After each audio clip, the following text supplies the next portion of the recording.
Eliana Bokertov. Bokertov Daniel. Alors, de qui allons-nous parler ce matin ? Eh ben, je vais vous parler d'une femme extraordinaire, vraiment extraordinaire, qui est peu connue, mais qui a vraiment tellement fait, qui s'appelle Ada Sereni. Ah, d'accord. Voilà. Alors, Ada Sereni est née un 22 juin, à la date d'aujourd'hui, 1905. Voilà, on voit une photo d'elle à Givat Brenner, puisque elle a fait partie des personnes qui ont construit ce kibbutz. Mais si c'était que ça qu'elle avait fait, eh ben voilà. Elle est née dans une famille italienne, Askerilli, qui était une famille. On remonte l'histoire de la famille. Eh bien, ça remonte au moment de l'expulsion d'Espagne en 1492. C'est une famille qui est, comme beaucoup de familles italiennes d'avant la guerre, très bourgeoise, pas du tout religieuse. Elle connaît pas non plus ce que c'est que le sionisme. Et puis déjà, elle va être diplômée de l'université de Rome. Je vous rappelle qu'on est dans les années 20, des années 30. C'est pas courant pour des jeunes filles. Et elle va rencontrer Enzo Sereni. Enzo Sereni, ça me dit quelque chose. Voilà. Donc Enzo Sereni, c'est son mari. Lui, il est actif dans le mouvement sioniste. Et c'est comme ça qu'en février 1927, après s'être marié, eh bien, le couple va émigrer en Eretz Israël avec leur première fille, Hana. Il s'installe à Rehovot. Alors lui, Enzo Sereni, il est dans son élément, il est content, il travaille au verger, il est heureux, mais elle ne partage pas à 100% l'enthousiasme de son mari. Et c'est ainsi qu'après la naissance de leur deuxième fille, qui s'appelle Agar, eh bien, ils vont décider, ils ne savent pas quoi faire. Ils hésitent entre déménager à Tel Aviv ou retourner à Rome. Voilà. Finalement, ils vont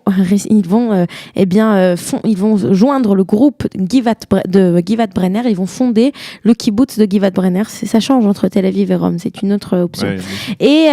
Et là, eh bien, ils vont vivre dans des conditions assez difficiles. On n'a pas de l'eau courante. Il faut aller le chercher par âne. Elle va travailler dans la cuisine et dans le cellier. Et puis, elle va avoir un troisième enfant, Daniel. À ce moment-là, eh bien, son mari va commencer des shlichuyot ksarot. Il va être délégué pour des périodes courtes. Eh bien, pour le mouvement du kibbutz. Et c'est ainsi qu'ils vont partir en Italie un petit peu, en Allemagne, aux États-Unis. Et puis ensuite, on a la guerre. Et pendant la période de la guerre, bien entendu, ils sont en Israël. Et en 1944, eh bien, son mari, donc Enzo, se porte volontaire pour être parachuté derrière les lignes allemandes en Italie, pour rentrer en contact avec les Juifs qui ont survécu et voir ce qu'est devenu du judaïsme italien. C'est ainsi que le 15 mai 1944, il est parachuté et on n'a plus de contact de lui. Après la fin de la Seconde Guerre mondiale, Ada Sereni demande le droit, il demande la permission au Mossad de l'époque, ce qui va plus tard deviendra le Mossad, donc les premiers services secrets de l'organisation sioniste. Et elle aussi, part en Italie afin de rechercher son mari. Et c'est comme ça en fait qu'elle va découvrir qu'il a été exécuté dans le camp de Dachau en novembre 1944. Et à partir du moment où elle sait que son mari est décédé, elle va quelque part reprendre le flambeau. On a une image, peut-être David peut nous montrer, à Har Herzl, il y a un mémorial, voilà.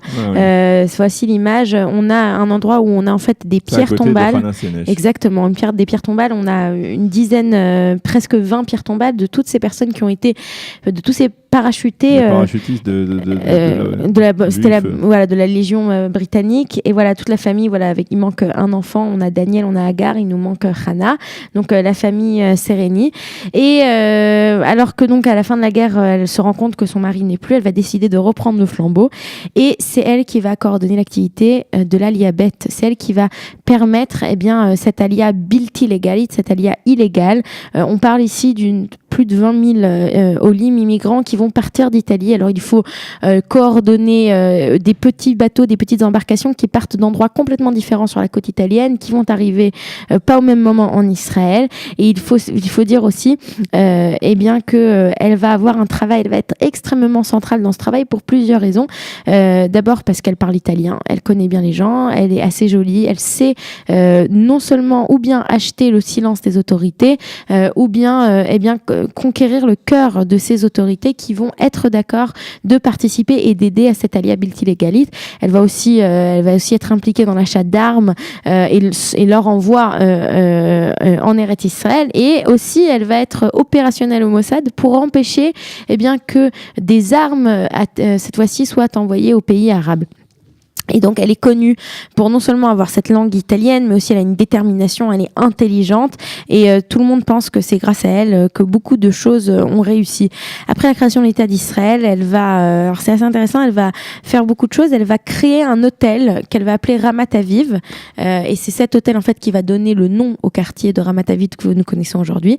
Elle va vivre des moments encore difficiles, puis qu'en 54, eh bien c'est son fils Daniel et sa femme qui est enceinte qui vont être tués quand un avion léger s'écrase dans la foule, quand il y avait au moment d'une cérémonie commémorative pour les parachutistes justement qui avaient été envoyés pendant la Seconde Guerre mondiale, donc c'est assez tragique.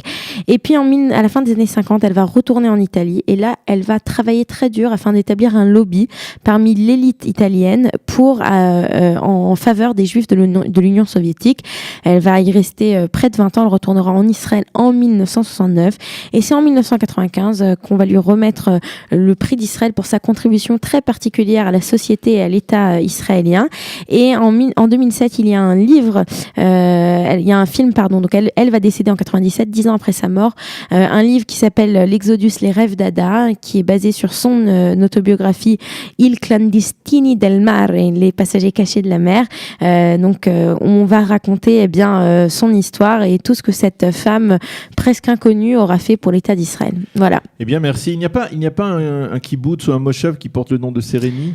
Il me semble alors que ça, oui, je mais sais alors, pas. il faudrait vérifier. On va vérifier. Je vous dirai quand on annoncera les titres de Cathy Joukron. Voilà, je vais vérifier ça. Merci beaucoup, Eliana. Et nous allons marquer une pause et tout de suite après la revue de la presse. Vous aimez l'histoire juive ? Retrouvez Eliana Gurfinkel dans Un jour notre histoire sur Studio Kalita. C'est tous les matins pour découvrir ensemble les événements et les personnages qui ont fait notre histoire.